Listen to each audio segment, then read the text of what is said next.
எல்லாருக்கும் வணக்கம். மீண்டும் உங்களை சந்திக்கிறதுல ரொம்ப சந்தோஷம் எனக்கு. ஒரு 2 மாசம் ஆச்சு வீடியோ எடுத்து. இடது கை வலி தான் ஃப்ரோசி ஷோல்டர் தான் முக்கியமான காரணம்.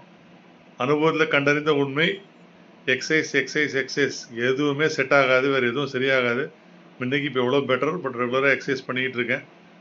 அது போக இந்த 2 மாதத்தில் ஏஐல நிறைய மாற்றங்கள், புது புது மாடல் வந்துடுச்சு.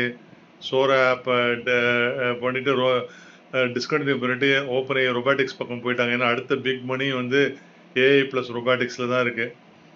ஸோ அங்கே ஃபோக்கஸ் பண்ணுறாங்க. Plus all kind of layoffs நடந்துகிட்டு இருக்கு. நடுவில் யூஎஸ் இஸ்ரேல் ஈரான் வார் வேறு. ஸோ உலகமே ஒரு கைண்ட் ஆஃப் ஒரு கன்ஃபியூஷன் ஸ்டேஜில் இருக்குது. ப்ளஸ் ஏஐ வேறு நாளுக்கு நாள் முன்னேறிட்டு இருக்கு.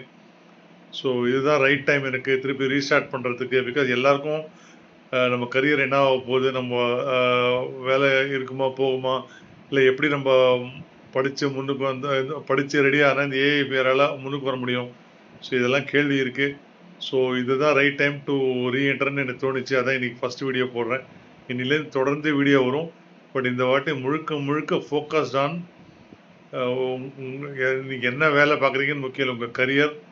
ஸோ ஏஐயால் எப்படி நம்ம ரெடி ஆகணும், இதை மாதிரியான ஒரு தேவையான இன்னைக்கு தேவையான ஒரு டாப்பிக்கில் இருக்கிற சில கொஸ்டின்ஸ் எல்லாம் தான் நான் எடுத்து வச்சு பேச போகிறேன். ஓகேங்களா? ஸோ தினைக்குமே வீடியோ ஒரு எண்ணிலேருந்து பாருங்கள், என்ஜாய் பண்ணுங்கள். வழக்கம் போல் சப்ஸ்கிரைப் பண்ணுங்கள், ஃபாலோ பண்ணுங்கள்.